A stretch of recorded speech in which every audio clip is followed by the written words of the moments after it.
I'll call on Mr. Crawford, 5 minutes. Thank you, Mr. Chairman. Thank you, Mr. Secretary, for being here. I'm curious about the funding tables that was provided by your staff to our committee. It's 6 pages of spreadsheets here. I don't know if you've seen those or not, but they present a very incomplete funding picture as they only capture advanced funding from IJA and some supplemental funding from FY22 and FY23. Besides that, we continue to hear the administration touting how much money is being invested in infrastructure. These tables actually indicate something different. You've obligated less than 30% of the total funding for the Federal Transit Administration. In fact, you've only outlaid 9.7% of that funding.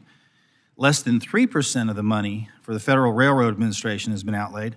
Only 35% of the FY22 money for federal aid highways has been obligated, and only 11% has been outlaid. So we continue to hear about the need for more money for infrastructure investment, but it seems that you're not spending the money you have already. What's going on here? Well, I don't have the charts that you're describing at my fingertips, but I would refer you to the lifespan of a project. So between the time that a project is identified for funding, when the project sponsor is ready to execute the grant agreement, when the spending takes place, and then when the obligation and/or reimbursement take place. That is something that doesn't always happen within 1 or even 2 calendar years.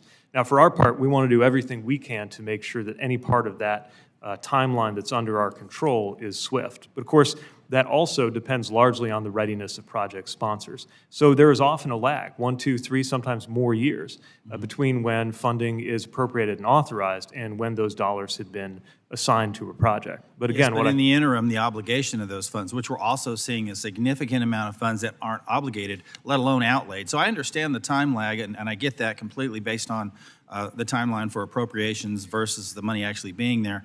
But I guess my question is, you know, if you can explain all this taxpayer money that's sitting in your agency's bank account instead of being used where it should be, obligated, not necessarily outlaid, but at least obligated to maintain pace with the kind of projects that you talked about in your opening statement. Yeah, and again, I would describe in terms of the pipeline of funding that moves through and the lag that's associated with that. So nobody's sitting around, and neither are the dollars.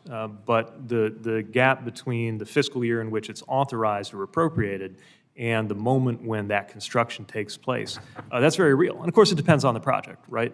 We can get something out through formula dollars often more quickly than a complicated project that involves perhaps multiple modal administrations or multiple project sponsors working across state lines. But you have my commitment that anything that's under our department's control, we are going to move as swiftly as possible. I would not infer that the fact that it takes some time to spend those dollars is an argument for doing less in the future to improve our physical infrastructure. Well, I think you missed the point of my question. So a lot of the times we hear from, for example, municipalities or county governments or state governments that say we could do a lot more with our money if we got it in a timely fashion. For example, the obligation of the funds can start things moving if the funds aren't obligated. And as I indicated in these percentages, we're well into to IJA, for example.